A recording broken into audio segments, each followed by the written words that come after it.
following is based on a true story. Walt's iPhone alarm rang at 5:45 a.m. as it always did, but he was already awake. And even though he was wide awake, he wanted to stay in bed.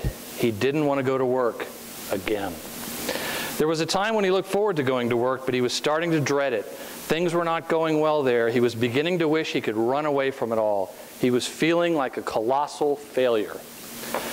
Walt is an engineer and the CEO of Briscoe Manufacturing, a family-owned company with origins in wrought iron fencing that over the generations had diversified into a wide range of steel, aluminum, bronze, glass, and stainless steel products.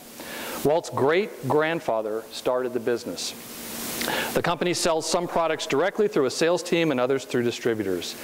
To drum up business, as long as Walt had been with the company, they followed the traditional sales and marketing playbook, including networking, buying lists, sending direct mail, cold calling, advertising, and exhibiting at trade shows.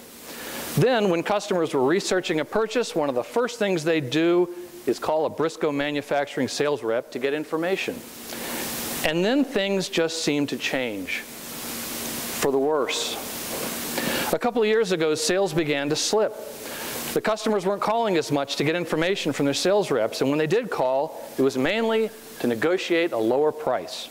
To try and shore up the flagging sales, Walt had a slick-looking new website built with lots of information about Briscoe Manufacturing, its history, its products, awards, and announcements. Everything you could want to know about Briscoe Manufacturing was on that site. Walt was really proud of that new website, but sales continued to slide. The first layoffs since Walt had been with the company followed. And what was even more maddening is that sales continued to slide even though by every industry measure the overall demand for their types of products was increasing. One day, Walt's VP of sales quit and took 2 salesmen with him to work for a competitor, Sheridan International. Then sales really dropped off. More people were laid off. Walt was haunted that he was going to be the Briscoe that killed off Briscoe Manufacturing. One day on a production line, a welding problem arose related to cold lapping in the short arc transfer process. Walt went to Google to see if he could find some answers. He found a detailed article that explained common gas metal arc welding problems and solutions. He discovered that one of the possible solutions to his fusion problem was changing to a flux cord wire. He explored that site a bit more and discovered several ebooks and a library of how-to videos that would be helpful for his welders. He downloaded an ebook about the latest gas metal arc welding technology. He liked that site.